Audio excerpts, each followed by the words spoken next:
effect mode. Bun down is the sound. You know how we do. This is, of course, The Lounge Presents. We're live streaming on Twitch, and you can catch us on demand via Spotify, Apple Podcasts, and YouTube. Now, on today's episode, we are having the lounge space blessed by a homie from time that I've had the pleasure of watching this guest build, and I mean seriously build. You know what I mean? And we only met when she was in Toronto, but she still had like Vancouver before that, and I mean, we're gonna get into it. But watching her build from the time that we met up until now, and watching all the movements, goddamn, so proper, so proper. So without any further ado, let's give it up one time for Masia One. What a beautiful introduction that was. Thank you so much. Boogie. So you made it. You finally made it over into Canada. I have to ask, were you caught up in Regasa? Yeah, absolutely. They put me on Shit. an early flight before I got on the plane. They're telling me the super cyclone, so we're trying to fly ahead of the super cyclone. So yeah, it was a bumpy ride. I'm so blessed I've made it.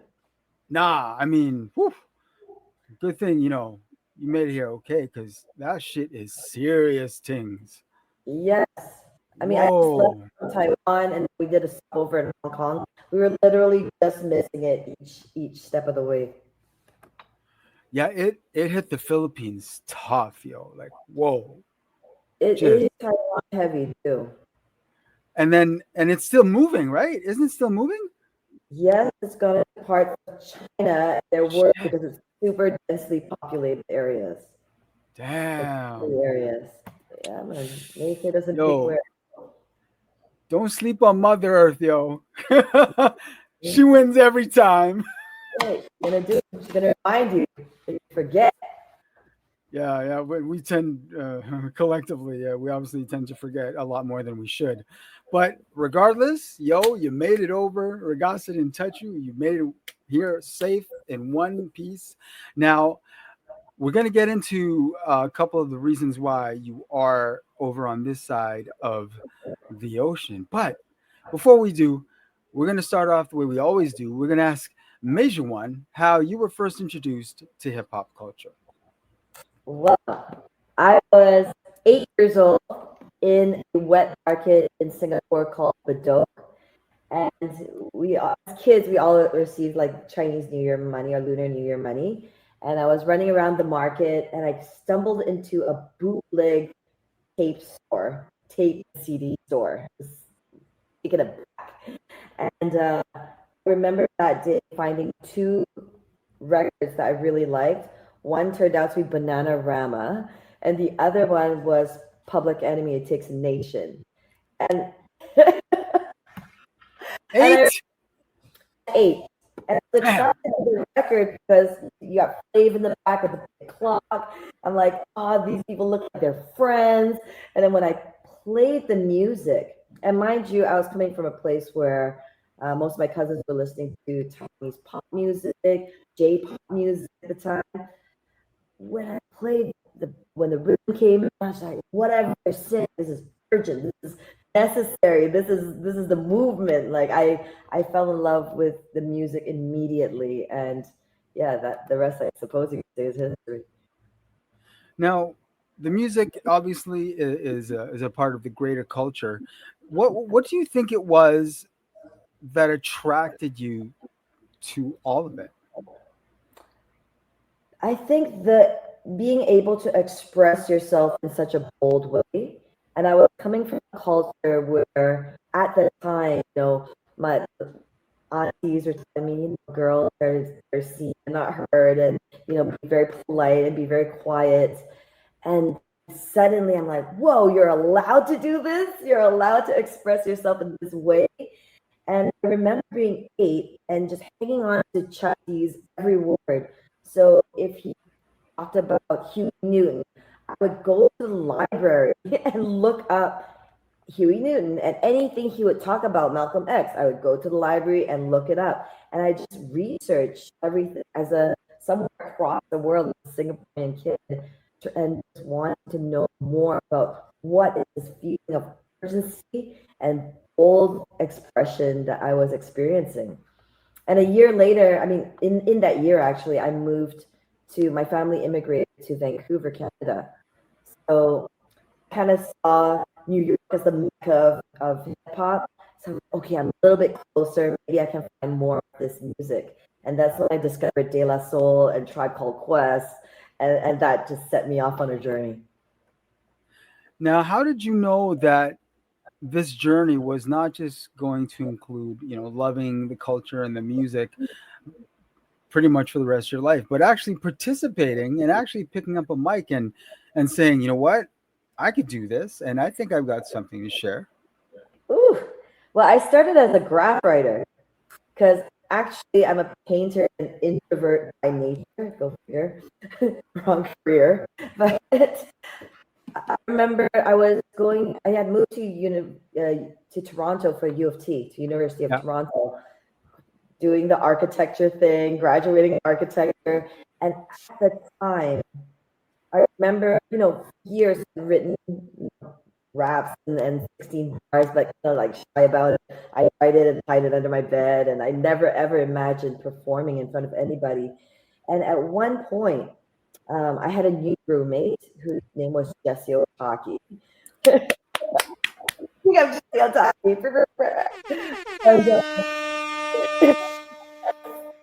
And at the time, he was throwing an event that was an all-female showcase, and one of his people like couldn't make it.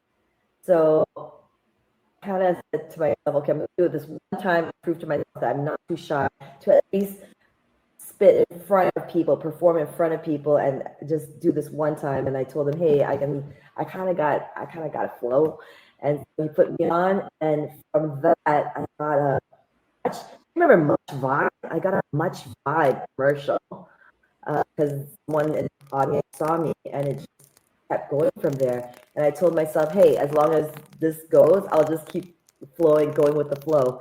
And it went really long. Yo, let's drop some trivia options here. Do you remember the name of the event? I used to love her. At the Comfort Zone in Toronto. Oh Yes, my sir. God. Yes, sir. There's some trivia for you. Yeah, that's wild. I remember at night someone wanted to fight me because I stepped on their shoes. Yeah. Happens, it happens. For real. One thing that became very apparent about you was your creativity. And when I saw the things that you were capable of, you could do art direction, you can paint, you can rhyme, you know what I mean? I knew that there was going to be so much more that you were going to do. Respect. For real. I mean, at the time, there was no other, especially female Asian faces in the game. Right? So I actually faced a lot of racism, sexism, every isms that I got a lot of hate mail on me. Like, and it was just really interesting to me where I felt this reaction to something that I was already very shy about doing. Like as an artist, you're putting your most intimate thoughts and way of expression out there. And when you're attacked for it, you're like, oh my God, this is the worst possible thing that could happen. But I realized too that the more I did stuff that was going somewhere, the more the hate would, or these reactions and haters would come. So like, oh, well, maybe I'm doing something. So I kept on and kept going on. Well, you definitely hit your stride, and you were able to, put up a couple of these babies when you were nominated, first woman nominated for MMVA for a split second time. That was crazy. At the time, I was charting on Rap City, and I was beating Jay-Z Rap City. which is amazing because at the time I'm an independent. No one could figure out where I came from. It was so left field. But for booking, it was really easy. They're like, who's that Chinese chick that raps?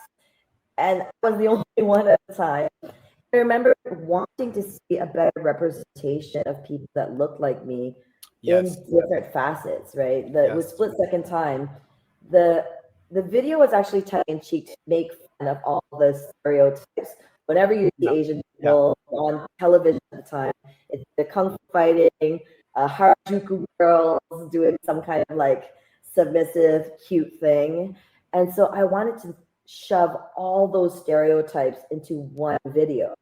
Hmm. But ironically, because all those stereotypes were in one video, that's probably why they aired that video so much because it became an acceptable way to consume this Asian girl that was rapping.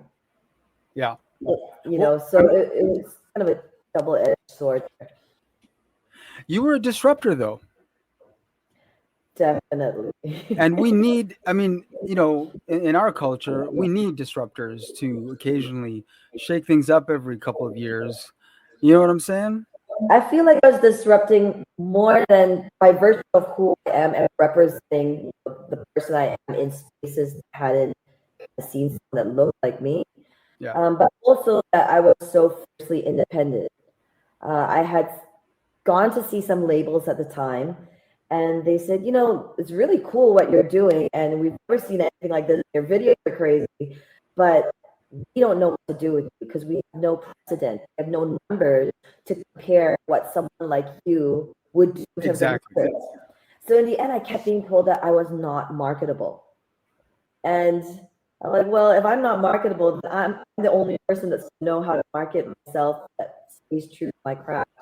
So I'm like, okay, well, independent. And my first business that I registered in Canada was called Merdeka, which is the Malaysian Indonesian word for independence, which is also the same word for freedom.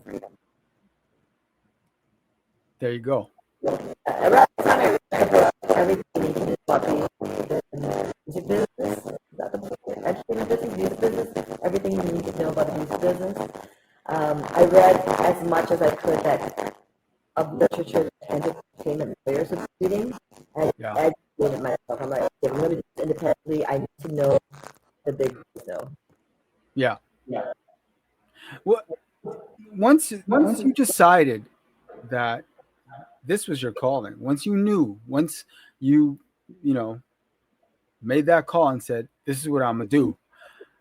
Coming from the family that you came from and the culture you came from, how did the family react to little Masia being the big rapper? You have to remember, I handed my Asian parents an architecture degree. And said, okay, here you go. Show the fam that I can study and I'm Yeah. smart and all the things. Like, I feel like I fulfilled my role that they wanted me to fulfill. I'm like, Yeah. and now this is my time. So I'm going to go do this thing now. So my mom was horrified.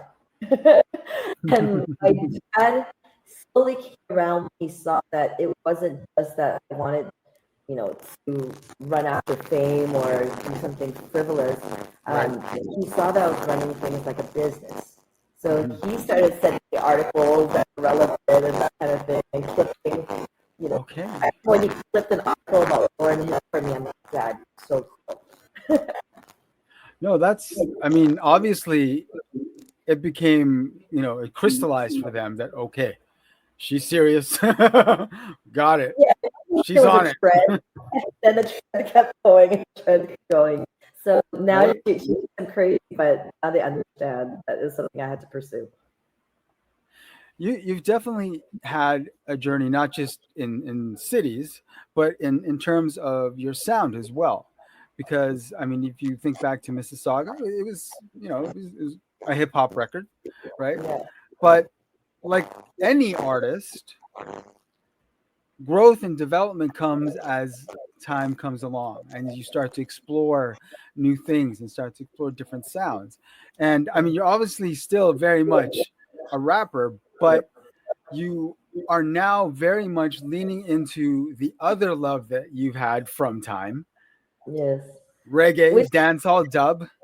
Absolutely. I mean, as a kid, my older brother used to play for me Black Uhuru, Pizza Touch, to the Maytals, and that's what he was playing for me on the other side of things. I always thought he was like, it's a vibe, but I'm into this hip hop thing. I came from the school of backpack and Yep. underground Yep. hip hop, and Yep. always being like, no, this is real, this is real, and kind of chasing a sense of having to prove like myself, because of how I look and whatever. So I always felt I had to spit harder than everybody, and I had to. My first interviews almost all exclusively asked me what it's like being Asian female in hip hop. Hmm. I used to not like that question because I just wanted to be an MC, and I Yes. asked questions that MCs were being Yep. asked. But as I started touring, we did tours in high schools, and we did up north Ontario where maybe I remember the high school had one Vietnamese girl in the whole school. And Yeah. she came up to me crying and she's just like, listen, I didn't, I get bullied for being how I look every single day in my school. And you just made being cool. And I can't thank you enough. I was like, whoa, this is crazy. After Yeah. I experienced that, I understood more the importance of representation. And then I didn't mind this question about what's it like being a female Asian MC, Yeah. because I knew that it was actually speaking on something that uh, might not be as often represented at the time, especially. So, sorry, I've digressed. The original question was, remind me, please. Basically, you leaning into the Ah, other love. yes. You've And always you've always loved reggae, dancehall, dub, but then you started exploring it in your sound. absolutely. I think Toronto had a big, big part of that. I mean, I was at Phoenix every Sunday, Yeah. jamming Yeah. down with the best of it on College Street where the sound system full of. Hmm. I moved, I lived on Marlin Eglinton for a long time for Misha Tuning Tuesdays, like best, best. And I have been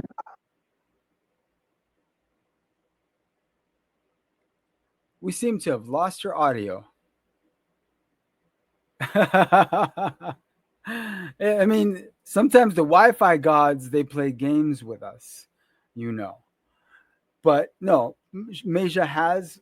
If you listen to her discography and watch the development of her sound, it's very obvious. You know, her love of reggae and dancehall and dub. It's front and center, especially with a lot of the more current stuff. And I think we're going to try and get her back in. how Hey, that Wi-Fi gods. okay, Okay, nice. Yeah, so I was saying, dub reggae, it's always been a part of my yeah, vocabulary. I got to spend, I lived in Toronto for 10 years. What a beautiful mashup of cultures. And, in the same night, I was living with a punk band who, you nice. know, yeah, That's and, such but an in the artist same, thing. and now and then they'd be like, come rap for us, Masia, and they'd play, like some trash punk, and I just spit over what they were doing. Yeah. I lived in a punk band, but I was in hip hop circles. In the same night, we used to go to Uno Mas. Do you remember Uno Yes. Mas? Where it's Yes. house music, but all the b boys and b girls were throwing down, Yes, and sir. then we end the night with some lovers rock. So this is the city that shaped me, and this is the sounds that shaped me, and I just fell in love with all of it. So eventually, I went to work in LA under a man named Che Pope, that produced for Aftermath, produced for Jay-Z, Yes, sir. Kanye, all of these guys.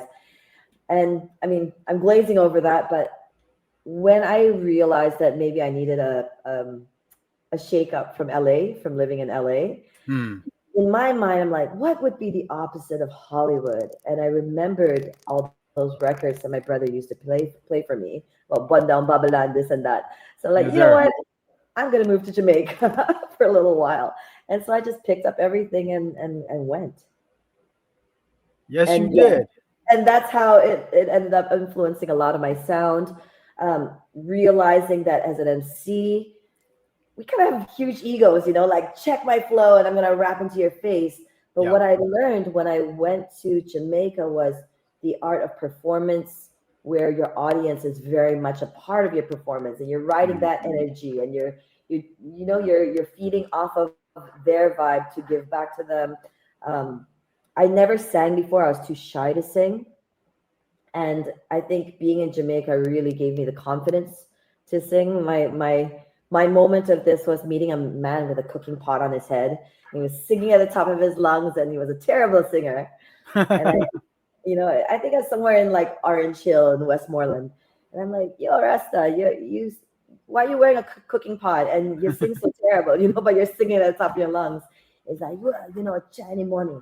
You see this cooking pot? It's my style, and no one have this style. It's my style. And my voice, you might think it's awful, but it's my voice, and nobody have this voice. And from that moment, I'm like, okay, well, let me take what I got with my voice and start to actually know my voice really well. So, even though I don't think I could ever aspire to be Aretha, but I aspired to intimately know my voice, what I was Yeah, capable of, and how I wanted to express that voice. exactly. Yeah, Exactly. And then you grow that part of your voice. exactly. Now, I honestly thought you were going to end up staying in Jamaica when you were down there, but I you honestly thought didn't. so too. I You probably will. decided, you decided, guess what? I'm going to now go back to Asia and this was a bold move. When you did this, I was watching like, oh, that's crazy shit, but I hope she can pull that off. You know what I mean? Because like when you think of Asia, you don't think of reggae or dancehall or dub, No, not at all. And right? especially, I went back to the place of my birth in Singapore, and it was mostly for family. They're like, "Where's our daughter?" Oh, she's in like Westmoreland, somewhere in the mountains with a goat and enjoying her life. Um, but when I hit back, I really, really missed my time in Jamaica, and Yeah. I longed for it. And I spent a month pouting, and after I was done pouting, I'm like, okay, the only thing I can really do is to find those vibes here and create something here that will attract others that would enjoy that music and culture and that kind of thing. And touching down, Singapore very much still had a hip hop scene. They have their own kind of movements around that. So I'm like, okay, they're good. Hip hop is alive and healthy, but there's almost no reggae and dub scene except for a couple sound systems and that kind of thing. So, and also I realized there were a lot of stereotypes around the music, Mm. where when I first started um, in Singapore, I learned that people believed that reggae was just, beach boy music. They asked me if it was homeless people music. Damn. Yeah, that crazy. Shit. For a country that's very strict in cannabis laws, they held it to the picture of Bob smoking and saying like, "Oh no, we don't like reggae music at all." And Damn. like, the music, or what are you thinking about? So I realized that there were definitely challenges, and I started something called the Singapore Dub Club to celebrate a reggae community, a dub community, however small the minority in Singapore, and did my best to try to kind of go after all the stereotypes, which is kind of how I started my rap career, Right? actually. I just realized that. Anyways, um, so when I had an event, I would target all the most like high end venues where people would see it as, you dress up, or it's like in a five-star hotel, that type of thing. And I targeted those venues because there was this perception that's like homeless beach boy music. And I wanted to show that there's so many angles, and that this is a part of a culture, and culture is rich. It's got food, poetry, literature. It's so much more than, one stereotype of what it is. So yeah, we worked hard to break a lot of those stereotypes. And you were obviously successful at doing that. Yeah, I mean, it still is a very niche market in Singapore, but what it ended up doing was, first, it attracted a lot of the British and American, and any area that already had established any area that had already had established reggae scenes. And Right. so they were so happy that they found something in Singapore that resonated with what they always wanted to Yeah. see there. And then when that happened, Singaporeans kind of got curious and like, well, what's this thing that they're into? And they started coming and checking out the music. And one way that was very effective for communicating a message to all Asian people is through the belly. So we did a lot of um, jerk grill events. First one being called the Great Singapore Jerk Off. Nice. Um, and it was wildly successful. And we would just make sure that a live band was playing, like bands, reggae bands that never really had much of a platform in that area of the world to perform. So we gave them Yeah. a platform and they'd be playing while people were eating, and they're like, hey, we like this, we feel good, we're actually talking to each other, we're forming community, Yeah. we're, it's not a club where it's so loud and you can't get to know one another. Right. So, and I really wanted to show the authenticity of the music. So we were able to bring in everyone from Johnny Osborne to Nice. who else? My brain's blanking right now. Sister Nancy, Hey. Hugh Brown. We Hey. got Koji Crown from Mighty Crown in Japan, who were the Hey. world class champions for a long Yes, time. sir. Yes, And sir. most recently, General Levy, and most recently we brought down Kabaka Pyramid, which was a huge Nice. achievement. We were so humbled to have him. That is dope. That's so live. You see what Right I'm after saying? we celebrated our 10-year anniversary. So in the beginning, everyone said, like, Masia, don't do it. There's no way reggae could ever work in Singapore. And we just celebrated our 10-year anniversary. So pretty dope. Look at that. Once again, you stood on the mountain and said, nah, I'm going to do it. Yo, B, I should just like push K-pop and make my life a lot easier. You know what? Okay, we're laughing about it, but to be honest, you never know. One day in the future, there might be like something you hear in it that you want to vibe with. Yeah, I'm not saying you're going to like cross over, but it might, you know, pop up a little bit in the music. You never know. It's actually already happening in the sense that Well, then. recently, I've relocated to Taiwan. And, Okay.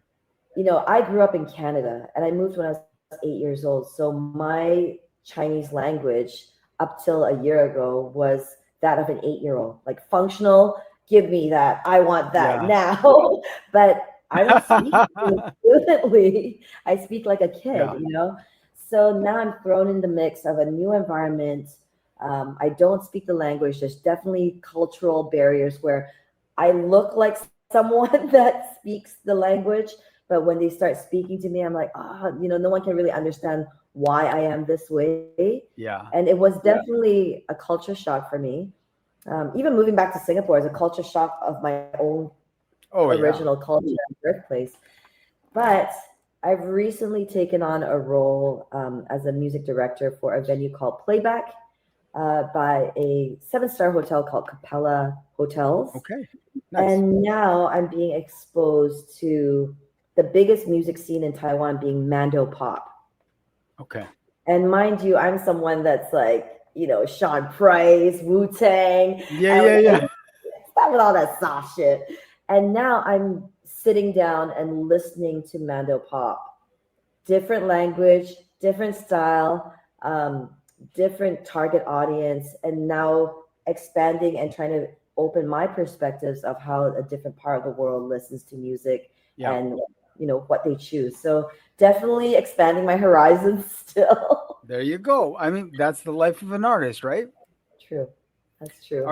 Artists can never be held to the sound on any record they drop because artists grow.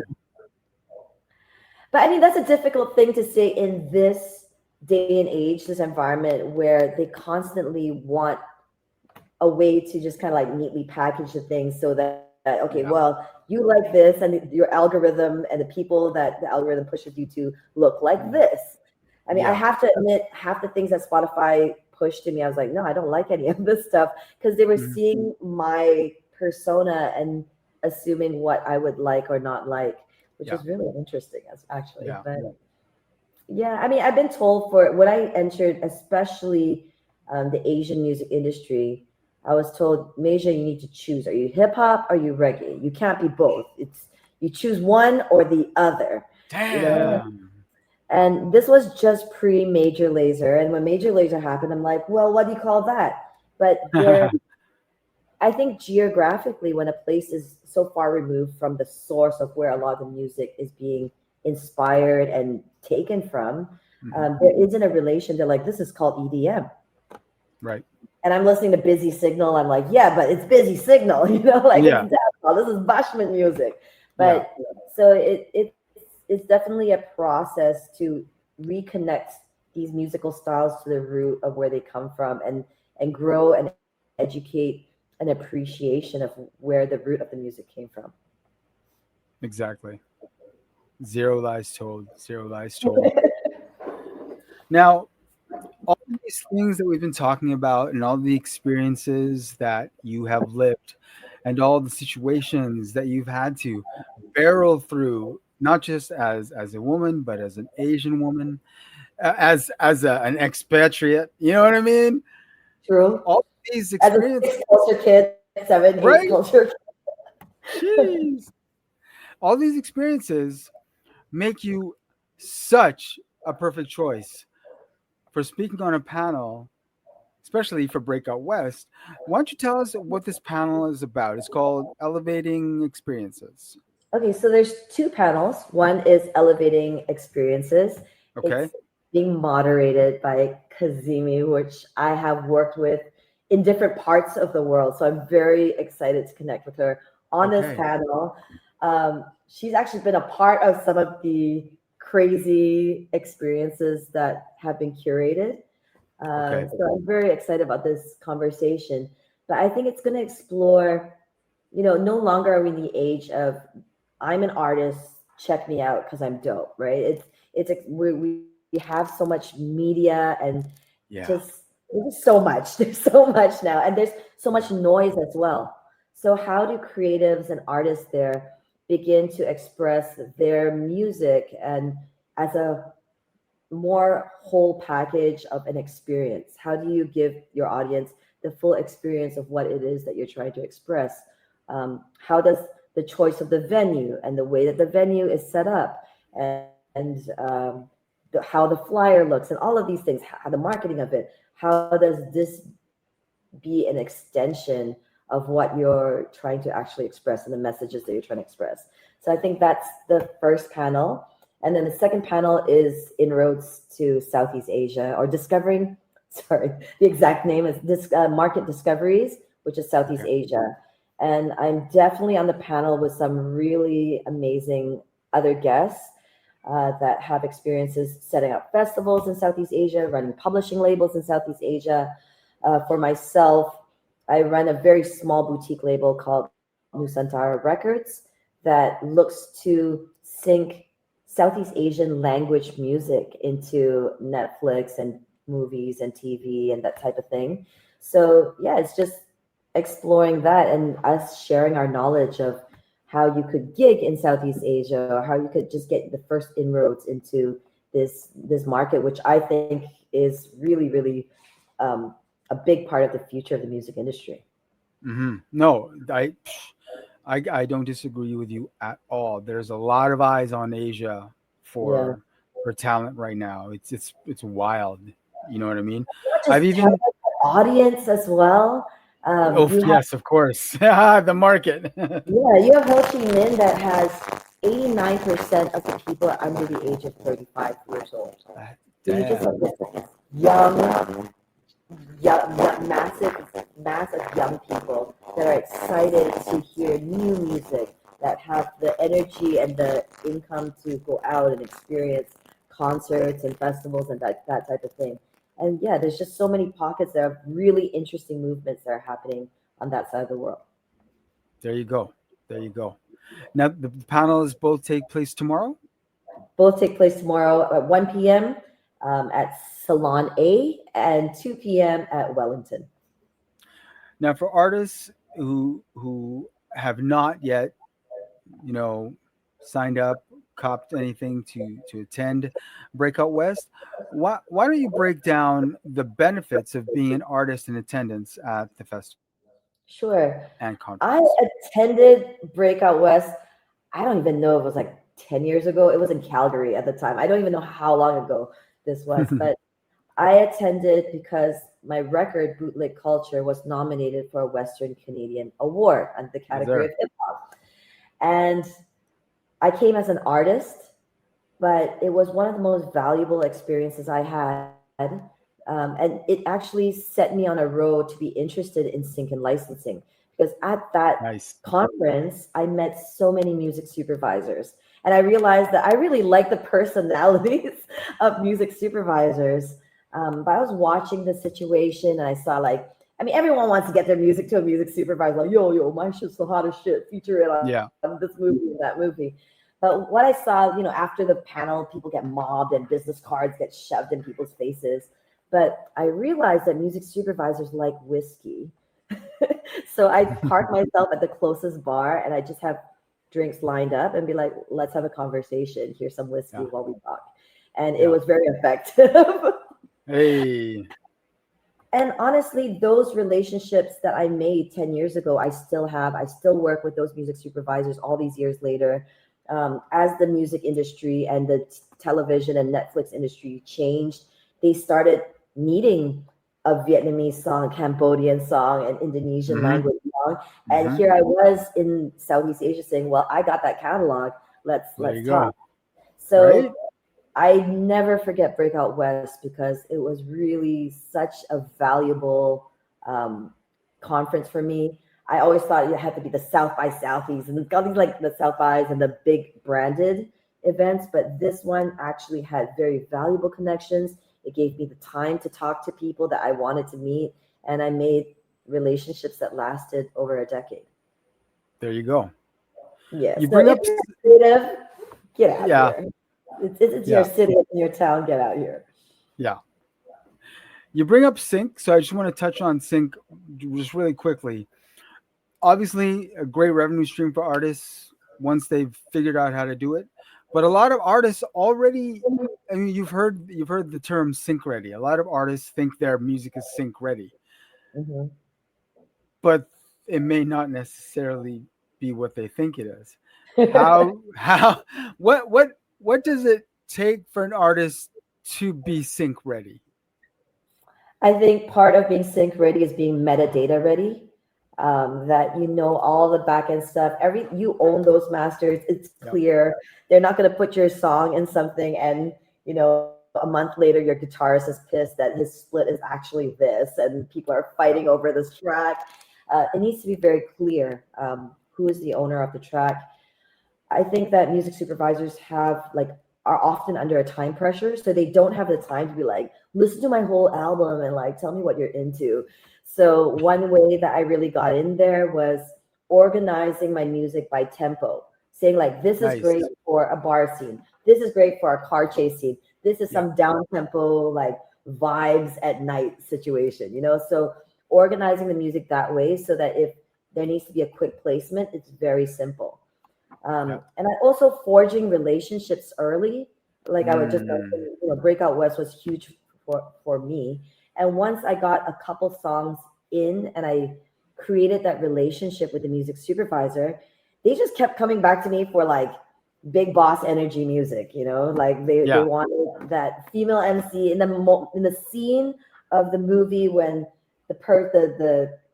the lead character realizes themselves and they have a makeover and they're walking in all boss when they used to be picked on.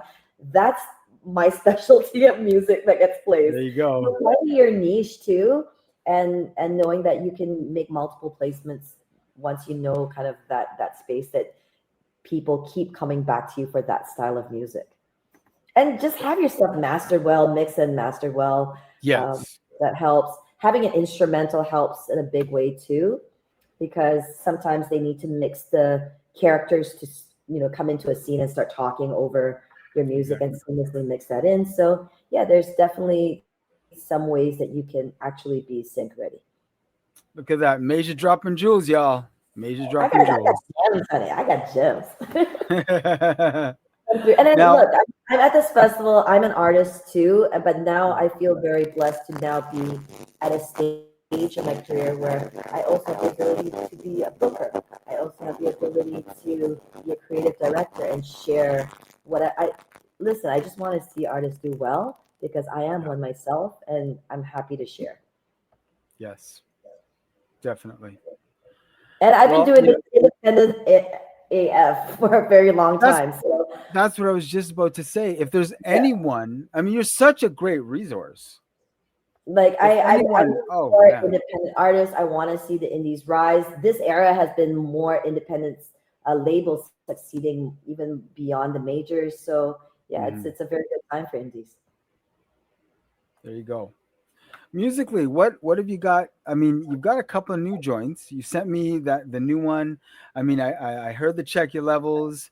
Is there a new album coming out soon, or are these Lucy's? What's the Well, yeah, it's been singles, but I've been working on two records. I'm actually back in Canada to work together with a producer out of Vancouver called C Infamous.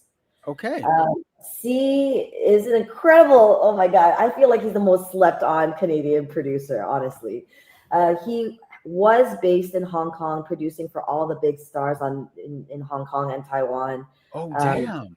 yeah, he's produced for like MC Hot Dog, Doggy, what are their names? Oh my God, MC Yen, Edison Chen, all of these big stars in that scene.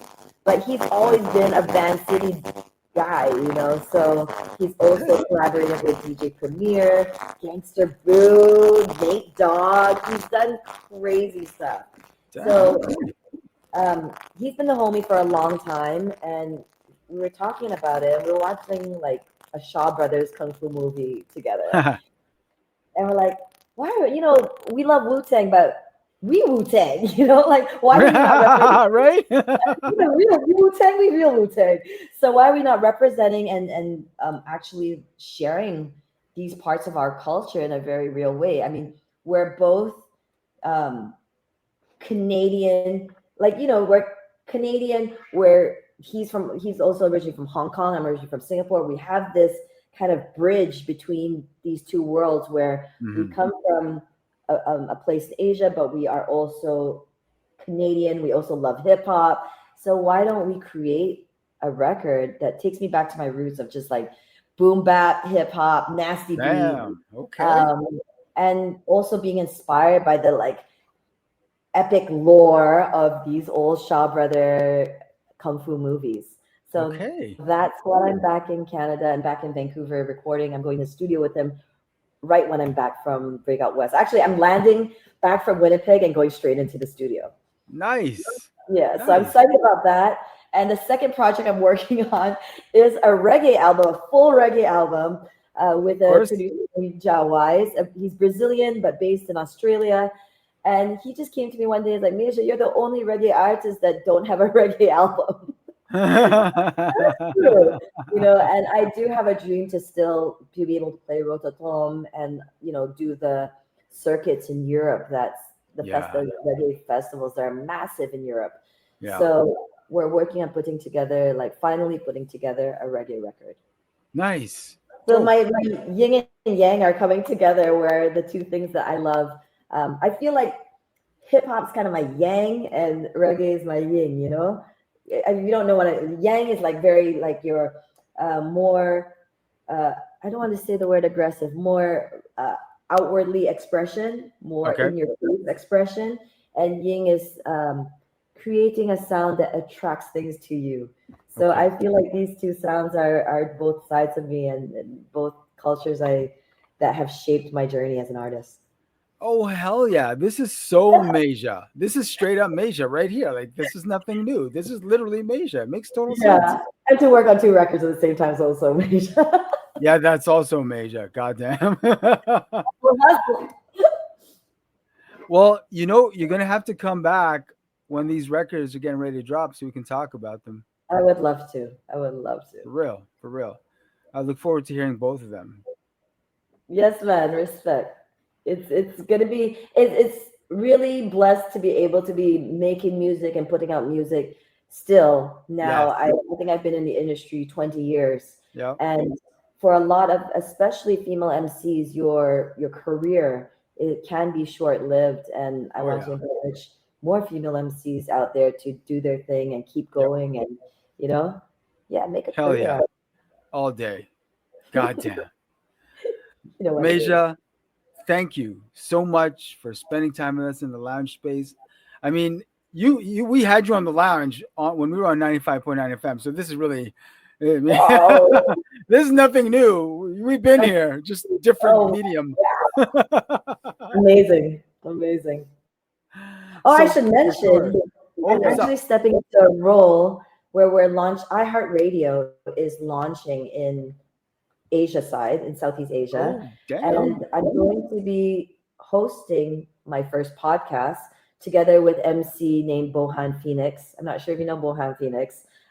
Super dope MC and America based, well, Shenzhen and America based. And we're doing it as part of Lifted Asia, which is a platform that champions Asian hip hop and Sick. R&B and Okay. anything with a rhythm basically. And yeah, now I have an opportunity to be on the other end of the table and interview and give Dope. voice to other Asian MCs and artists.